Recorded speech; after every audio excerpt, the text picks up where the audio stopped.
नमस्कार, स्वागत है आपका। आप देख रहे हैं खबर उत्तराखंड। मैं हूं आपके साथ नाया शर्मा। शुरुआत करेंगे उत्तराखंड की अहम खबरों के साथ। 28 जनवरी को कांग्रेस के राष्ट्रीय अध्यक्ष मल्लिकार्जुन खड़गे का उत्तराखंड का दौरा तय है। वे देहरादून में राज्य स्तरीय कार्यकर्ता सम्मेलन का संबोधित करेंगे और कांग्रेस के संगठन उपाध्यक्ष मथुरा दत्त जोशी ने बताया कि शुक्रवार को स्वयं उन्होंने दिल्ली जाकर राष्ट्रीय अध्यक्ष के उत्तराखंड दौरे को अंतिम रूप दिया और प्रदेश कांग्रेस ने कार्यकर्ता सम्मेलन की तैयारी भी शुरू कर दी है। इसी के साथ सम्मेलन में 10,000 कार्यकर्ताओं को जाने का दावा भी किया जा रहा है। वहीं आपको बता दें कि इसके अलावा उन्होंने बताया कि बंधु स्कूल रेसकोर्स में राष्ट्रीय अध्यक्ष चुनावी जनसभा को भी संबोधित करेंगे।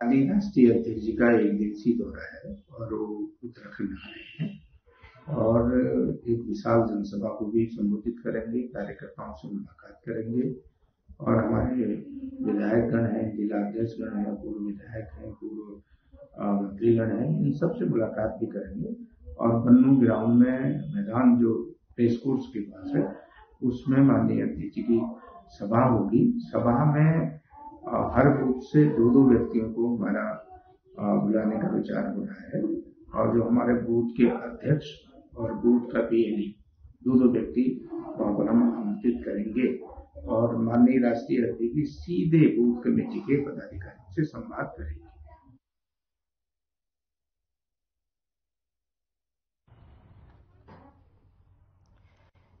मल्लिकार्जुन खड़गे दौरे पर रहेंगे और आपको बता दें कि उत्तराखंड दौरे पर रहेंगे, जिस दौरान सभी कार्यकर्ताओं से मुलाकात भी करेंगे और आपको बता दें कि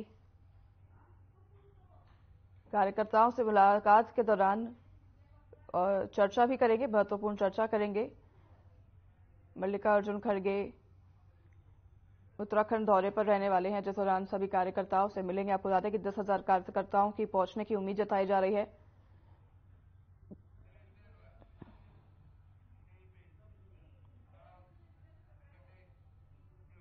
राजधानी देहरादून में बेहद हैरान कर देने वाला मामला सामने आया है। आपको बता दें कि दून अस्पताल में जन्मी नवजात बच्ची 2 दिन बाद पुलिस को देहरादून के महाराणा प्रताप चौक के पास झाड़ियों में एक बैग के अंदर मिली थी, जिसके बाद अस्पताल में प्रशासन ने सीडब्ल्यूसी को मामले की रिपोर्ट भेजी।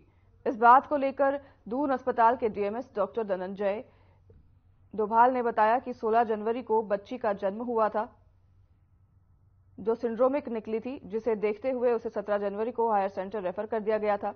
लेकिन 18 जनवरी को पुलिस ने ऐसी ही एक बच्ची को अस्पताल में भर्ती करवाया, जिस पर संज्ञान लेते हुए सीडब्ल्यूसी को रिपोर्ट भेजी गई। वहीं अपने कुमाऊं भ्रमण से लौटने के बाद इस मामले पर सख्त कदम उठाते हुए बाल अधिकार संरक्षण आयोग की अध्यक्ष डॉक्टर गीता खन्ना ने बताया कि यह साबित हो गया है कि यह बच्ची है और पुलिस द्वारा सारे साक्ष्य इकट्ठा करके माता पिता पर मुकदमा दर्ज कर लिया गया है।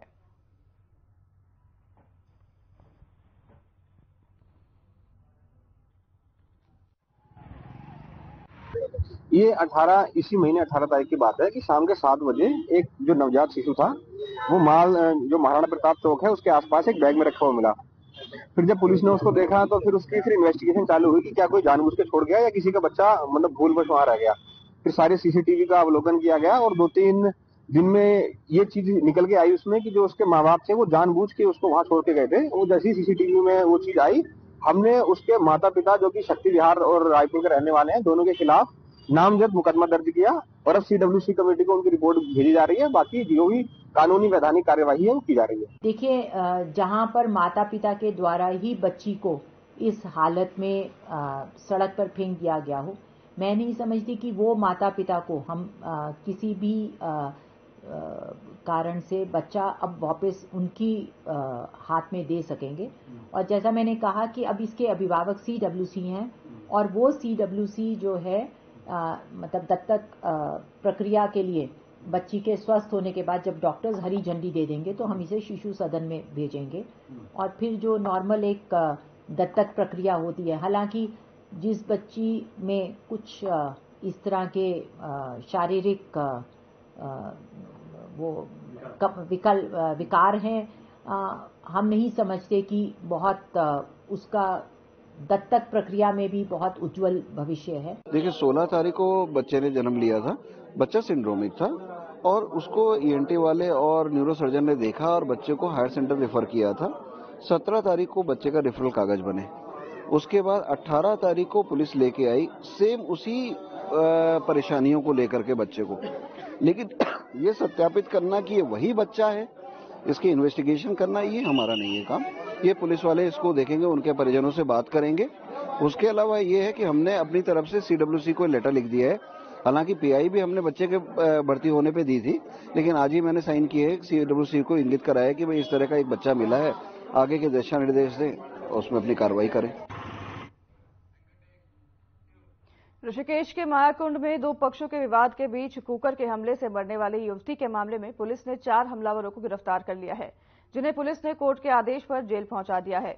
ऋषिकेश कोतवाली पुलिस के मुताबिक मायाकुंड स्थित झुग्गी झोपड़ी में अश्लील नृत्य करने को लेकर दो पक्षों के बीच विवाद हुआ था और इस दौरान एक पक्ष के युवक ने पड़ोस में रहने वाली युवती के सिर पर कुकर से हमला कर दिया था। घटना में युवती घायल होकर एम्स में उपचार के लिए पहुंची, जहां उसने दम तोड़ दिया। शिकायत के बाद पुलिस ने 7 हमलावरों के खिलाफ नामजद मुकदमा दर्ज किया और आपको बता दें कि जिसमें से पुलिस ने 4 हमलावरों को गिरफ्तार कर लिया है और बाकी आरोपियों की पहचान और जांच की कार्रवाई पुलिस आगे बढ़ा रही है।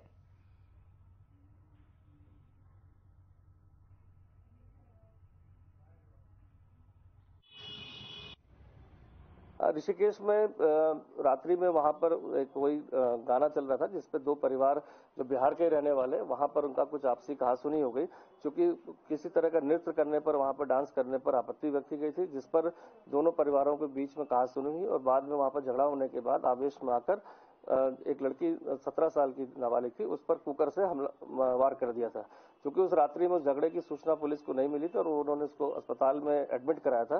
कोई जाहिरा चोट नहीं थी, लेकिन इंटरनल हेमरेज होने के कारण अगले दिन जो है युवती की जो है मृत्यु हो गई थी, जिसके आधार पर पुलिस को सूचना दी गई और पुलिस और 7 लोग के खिलाफ नामजद मुकदमा उसमें दर्ज कराया।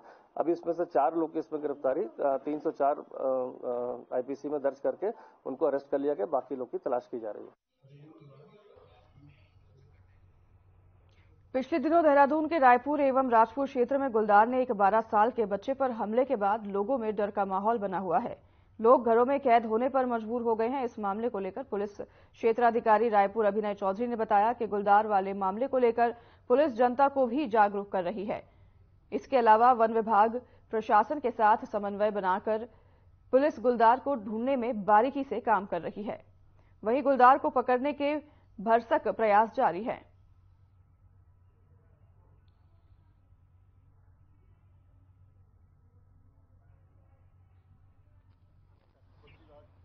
गुलदार वाले केस में भी हम लोग जनता को भी जागरूक कर रहे हैं। बाकी पुलिस, बाकी जितने भी लाइन डिपार्टमेंट हैं, जैसे फॉरेस्ट हो गया, प्रशासन हो गया, सबके साथ मिलकर हम जागरूकता भी कर रहे हैं और उसमें कार्डन डाल के भी हम लोग उसकी खोज कर रहे हैं कि जितना नुकसान हुआ वो ठीक है और उस गुलदार के भी पकड़ा जाए और आने वाले टाइम में कोई पब्लिक के साथ भी कोई किसी तरह का नुकसान ना हो।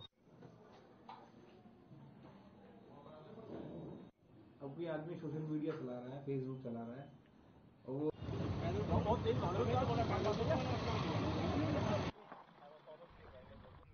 पूरे देश के साथ साथ उत्तराखंड में भी गणतंत्र दिवस बड़े ही धूमधाम के साथ मनाया जाता है और जिसकी तैयारियां कई दिनों पहले शुरू कर दी जाती है। प्रत्येक वर्ष की भांति इस बार भी राजधानी देहरादून में गणतंत्र दिवस की तैयारियां जोरों पर है। राजधानी देहरादून की जिलाधिकारी सोनिका मीणा ने बताया कि प्रत्येक वर्ष की भांति इस बार भी गणतंत्र दिवस मनाया जाएगा और जिसकी तैयारियां अभी से ही शुरू कर दी गई है। इसके साथ आपको बता दें कि नोडल अधिकारी भी नियुक्त कर दिए गए हैं और जल्द ही सभी तैयारियां पूरी कर ली जाएंगी। वहीं सुरक्षा की दृष्टि से एसपी के निर्देशन में सभी तैयारियां की जाएंगी। राजधानी देहरादून के परेड ग्राउंड में गणतंत्र दिवस मनाया जाएगा, जहां पर तैयारी पूरी कर ली गई है। जो बची हुई तैयारी है उनको भी जल्द पूरा कर लिया जाएगा।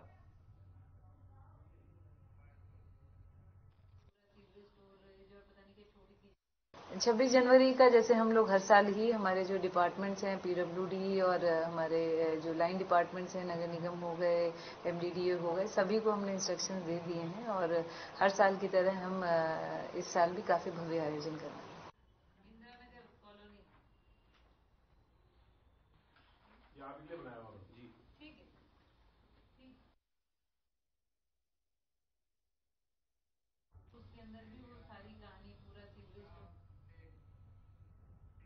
अयोध्या में भगवान श्री रामलला के प्राण प्रतिष्ठा कार्यक्रम को लेकर देश भर में खुशी का माहौल है। वहीं किच्छा में भी नवयुवक कला केंद्र के बैनर तले विशाल शोभा यात्रा निकाली गई। शोभा यात्रा में बाहर से आए कलाकारों ने कार्यक्रम प्रस्तुत किए। इस दौरान झांकियां सजाई गई। नगर के कई स्थानों पर शोभा यात्रा का जोरदार स्वागत भी किया गया।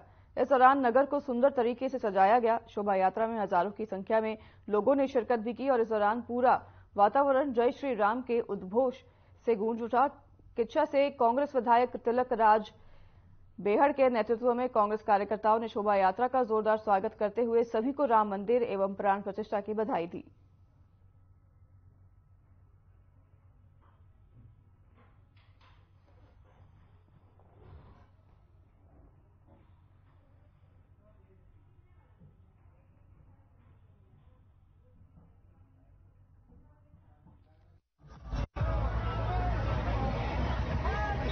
रामलला के जो आज प्राण प्रतिष्ठा के उपलक्ष्य में हमारे पूरे क्षेत्र की जो जनता है, छोटे बच्चे हैं, महिलाएं हैं, राम भक्त हैं, आप देखते हैं कि क्या उत्साह दिवाली के रूप में यहाँ मना रहे हैं। मंगल भवन अमंगल हारी अयो भाग हमारे जो रामलला अपने मंदिर में आज पधारे हैं। मैं सभी देशवासियों को, क्षेत्रवासियों को बहुत बहुत शुभकामनाएं देता हूँ और एक यही संदेश देना चाहता हूँ कि ये जो रामलला है, जो जिसने हमारे पूरे हिंदू, जो हमारा जो राम है, देश जो है पूरा राममय भक्तिमय हो चुका है। ये भगवान श्री राम हमारे आराध्य हैं, हमारे देवता हैं, हम उनको मानते हैं। अच्छा हुआ है आज एक लंबे समय से, कई सौ साल से जिसकी देश प्रतीक्षा कर रहा था कि एक न एक दिन राम मंदिर बनेगा, वो बनकर तैयार हुआ। आज उसका शुभारंभ हुआ है, प्राण प्रतिष्ठा हुई है वहां पर। बहुत अच्छा हुआ है। मैं क्षेत्रवासियों को, प्रदेशवासियों को, देशवासियों को अपनी ओर से शुभकामनाएं देता हूं और हमें भगवान श्री राम के आदर्शों पर चलना चाहिए। हम सबको मिलकर उनके दिखाए हुए रास्ते पर चलकर संकल्प लेना चाहिए आगे बढ़ने का। मंगलवार को हरिद्वार में गढ़वाली फिल्म को लॉन्च किया गया। पहली बार बॉलीवुड के किरण कुमार, शाहबाज खान सहित कई कलाकारों ने गढ़वाली फिल्म में काम किया है। पलायन के ज्वलंत मुद्दे पर बनी इस फिल्म का श्रेय धामी सरकार की नीति को देते नजर आए। फिल्म निर्माता राज चावला ने बताया कि पहली बार गढ़वाली फिल्म में बॉलीवुड कलाकारों ने काम किया है। वहीं पलायन को लेकर बनी यह फिल्म फरवरी में थिएटर पर देखने को मिलेगी। इसी के साथ उन्होंने उत्तराखंड की फिल्म नीति की सराहना करते हुए कहा कि इस फिल्म को जल्द निर्माण से सबसे बड़ी भूमिका सरकार की फिल्म नीति की रही, जिसके चलते वे इस फिल्म को 1 साल से पहले बनाने में कामयाब हुए हैं।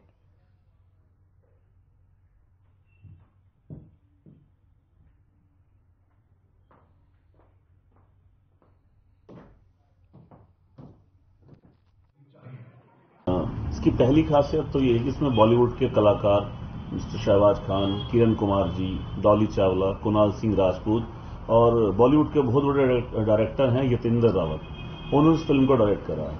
कोरियोग्राफर इस फिल्म में रहे हैं पप्पू खन्ना, जिन्होंने अमिताभ बच्चन से लेकर अक्षय कुमार तक को कोरियोग्राफ करा है और पहली फिल्म है जिसमें फाइट मास्टर बॉम्बे से है। इस फिल्म की बहुत बड़ी खासियत है। और क्या क्या खास बातें, जैसे फिल्म नीति है और फिर मुद्दा? फिल्म नीति तो ये है कि सरकार की फिल्म नीतियों की वजह से हम इस फिल्म को बहुत जल्दी पूरा कर पाए। अगर सरकार की फिल्म नीतियां ना होती तो शायद ये फिल्म 1 साल से भी पहले पूरी नहीं हो सकती थी। बाकी इस फिल्म को लेकर हम बॉम्बे जा रहे हैं, वहां भी इसका प्रमोशन करेंगे ताकि और बॉलीवुड कलाकार उत्तराखंड में आने के लिए प्रेरित।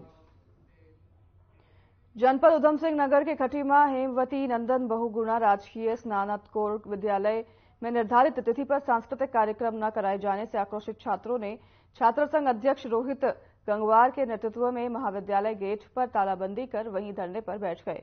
आपको बता दें कि 24 जनवरी को महाविद्यालय में सांस्कृतिक कार्यक्रम के आयोजन को लेकर छात्र संघ द्वारा आग्रह किया गया था, जिस संदर्भ में महाविद्यालय प्रशासन द्वारा 24 जनवरी को कार्यक्रम कराए जाने की अनुमति प्रदान कर दी गई थी, किंतु छात्र संघ के सभी पदाधिकारियों की आपसी सहमति न बनने 27 जनवरी से प्रारंभ होने वाली परीक्षाओं की तैयारी तथा प्राचार्य के शासन द्वारा आहूत बैठक में देहरादून जाने का हवाला देते हुए कार्यक्रम को अग्रिम अनुकूल तिथि तक स्थगित कर दिया गया, जिससे आक्रोशित छात्र नेताओं ने निर्धारित समय पर सांस्कृतिक कार्यक्रम कराए जाने को लेकर महाविद्यालय गेट पर तालाबंदी कर नारेबाजी करते हुए धरने पर बैठ गए।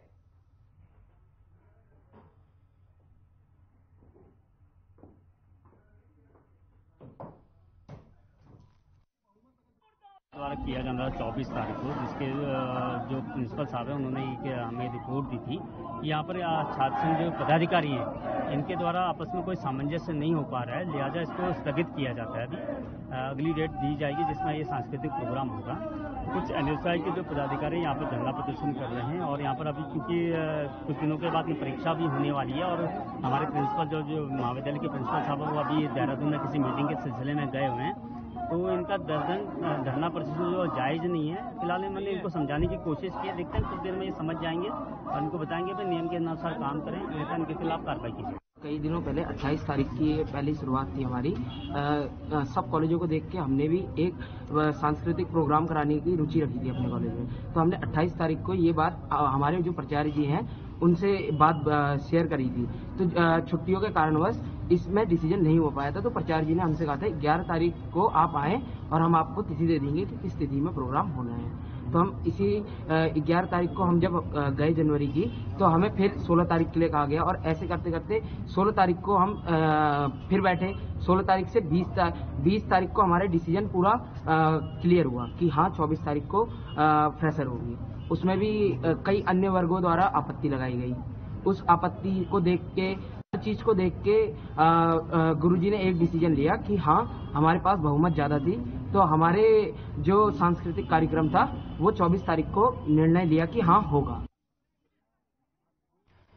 छात्र नेताओं ने धरना प्रदर्शन किया है। आपको बता दें कि उन्होंने महाविद्यालय के गेट पर तालाबंदी कर धरना प्रदर्शन किया है और सांस्कृतिक कार्यक्रम कराने की उनकी मांग लगातार जारी है, जिस पर उन्होंने ये धरना प्रदर्शन किया है। छात्र संघ नेताओं का यह धरना प्रदर्शन लगातार जारी रहा, जहां उन्होंने महाविद्यालय के गेट पर तालाबंदी कर धरना प्रदर्शन किया और नारेबाजी की। आपको बता दें कि सांस्कृतिक कार्यक्रम कराने को लेकर उनका यह धरना प्रदर्शन जारी रहा, जहां उन्होंने जमकर नारेबाजियां की हैं और महाविद्यालय के गेट पर तालाबंदी कर धरने पर बैठ गए हैं।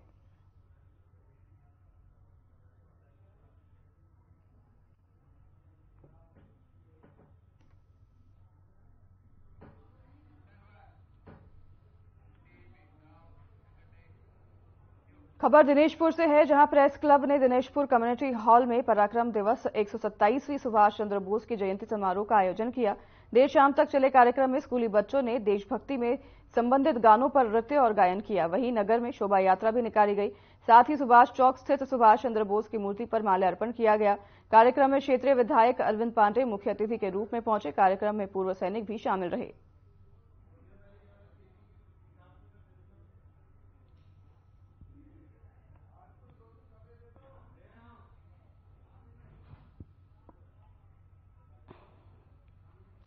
और ये 127वीं जन्म जयंती जिसको हमारे देश की सरकार ने, हमारी केंद्र की गवर्नमेंट ने इस जन्म दिवस को पराक्रम दिवस के रूप में मनाने का संकल्प लिया है, जिससे कि हमारे नई उम्र के बच्चों को अपने इतिहास का पता लगे कि वो कौन कौन से वीर सेनानी थे जिनके सर्वस्व न्यौछावर की वजह से हमको आज ये अच्छा दिन देखने को मौका मिल रहा है। तो आज इस पराक्रम दिवस पे हमारे यहाँ के प्रेस क्लब में बहुत अच्छा भव्य आयोजन किया है।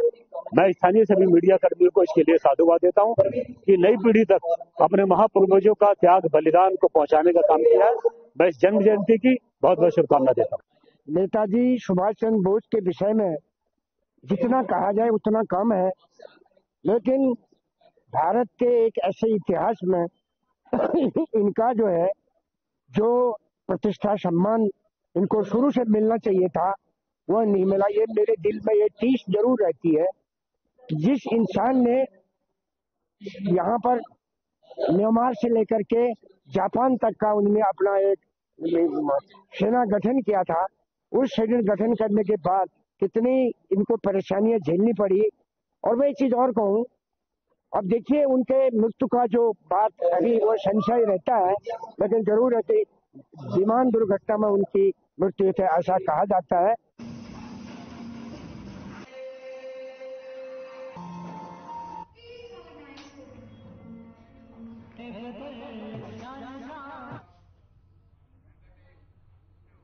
राजधानी देहरादून के दून अस्पताल में आए दिन मरीजों के उपचार के लिए ओपीडी फीस और बिलिंग का ऑनलाइन भुगतान करने के लिए लोगों को भारी दिक्कतों का सामना करना पड़ रहा है, जिस पर संज्ञान लेते हुए अस्पताल प्रशासन ने अब ऑनलाइन पेमेंट के सॉफ्टवेयर को अपग्रेड करने का फैसला लिया है। इस बात को लेकर दून मेडिकल कॉलेज के प्राचार्य डॉक्टर आशुतोष सयाना ने कहा कि QR कोडिंग के जरिए अस्पताल में ऑनलाइन पेमेंट की शुरुआत की गई थी और इसके लिए NIC के सॉफ्टवेयर का इस्तेमाल किया जाता है। साथ ही उन्होंने कहा कि NIC सॉफ्टवेयर के इंटीग्रेशन और ऑनलाइन पेमेंट के लिए बनाए गए सॉफ्टवेयर पर काम चल रहा है, जो शीघ्र ही पूरा हो जाएगा।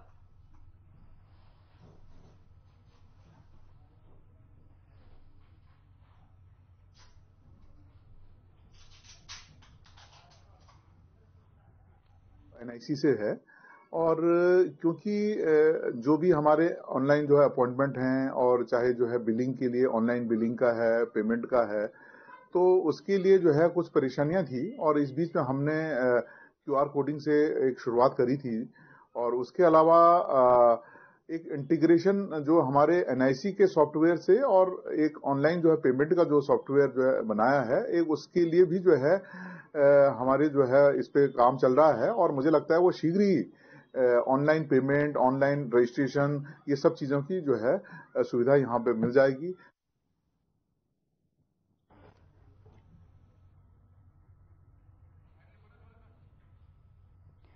दून अस्पताल में अब सॉफ्टवेयर अपडेट किया जाएगा। आपको बता दें, OPD फीस का ऑनलाइन पेमेंट हो सकेगा और पेमेंट का सॉफ्टवेयर अब अपडेट किया जाएगा। ऑनलाइन माध्यम से पेमेंट अब मरीज कर सकेंगे और आपको बता दें कि इस सॉफ्टवेयर को अब अपडेट किया जाएगा। OPD में भी इस ऑनलाइन पेमेंट के माध्यम से मरीज पेमेंट कर सकेंगे, जिसका अपडेशन लगातार जारी है। पेमेंट का सॉफ्टवेयर जो है अपडेट किया जा रहा है।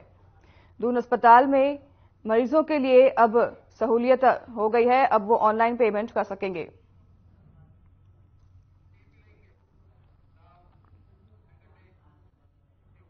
श्री राम मंदिर में भगवान राम के प्राण प्रतिष्ठा के बाद मंगलवार को विकासखंड पावो की खुंदेश्वर मैदान में सांस्कृतिक कार्यक्रम का आयोजन किया गया, जिससे मुख्य अतिथि के रूप में स्वास्थ्य मंत्री डॉक्टर धन सिंह रावत ने प्रतिभाग किया। इस दौरान उनके द्वारा ब्लॉक को 70 करोड़ रुपए की योजनाओं की सौगात भी दी गई। इसी के साथ इस दौरान उनके द्वारा राजकीय महाविद्यालय पावो का लोकार्पण भी किया गया।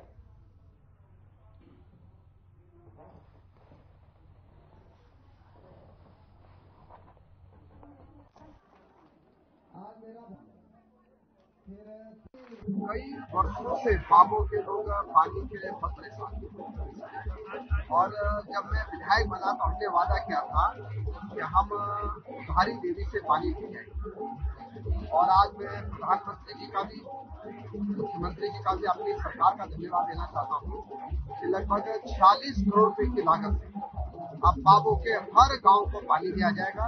आज उसका भूमि पूजन विनोद यहाँ पे हो गया है और धारी देवी में टैंक उसका बनना शुरू हो गया है। मुझे लगता है कि 3-4 महीने में पावो ब्लॉक के हर गांव को पानी मिल जाएगा और बहुत शुद्ध पानी मिलेगा। तो बहुत ऐतिहासिक आज दिन है और आज ही पावो डिग्री कॉलेज बनकर तैयार हो गया है। पावो डिग्री कॉलेज का भी आज विधिवत जो है लोकार्पण हो गया है। अब पावो के बच्चे न पौड़ी जाएंगे पढ़ने के लिए और न श्रीनगर जाएंगे। अब पावो के बच्चे पावो में डिग्री कॉलेज में पढ़ाई कर सकते हैं। यहाँ पर आप लोगों से अनुरोध रहेगा कि कृपया यहाँ पे दिखाते हैं जोरदार तालियों के साथ उनका स्वागत। 70 करोड़ की योजनाओं की सौगात लोगों को दी गई है। आपको बता दें कि पावो की खुंदेश्वर मंदिर में सौगातों का घोषणा की गई है। सांस्कृतिक कार्यक्रम का आयोजन किया गया है और 70 करोड़ की योजनाओं का सौगात भी लोगों को दिया गया है। पावो के खुंदेश्वर मैदान में यह कार्यक्रम हुआ, जिस दौरान सभी लोगों को 70 करोड़ की योजनाओं की सौगात दी गई। सांस्कृतिक कार्यक्रम का आयोजन किया गया था, जिस दौरान सभी लोग यहां मौजूद थे और सभी को 70 करोड़ की योजनाओं की सौगात भी पावो में दी गई है।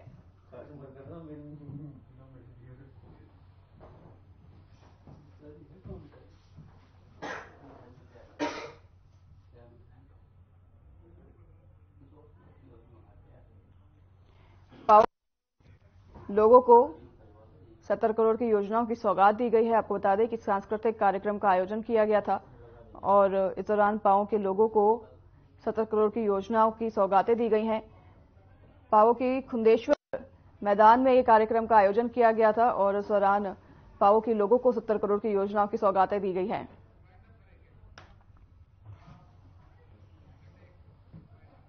तो फिलहाल इस कार्यक्रम में हमारे साथ बस इतना ही। नमस्कार।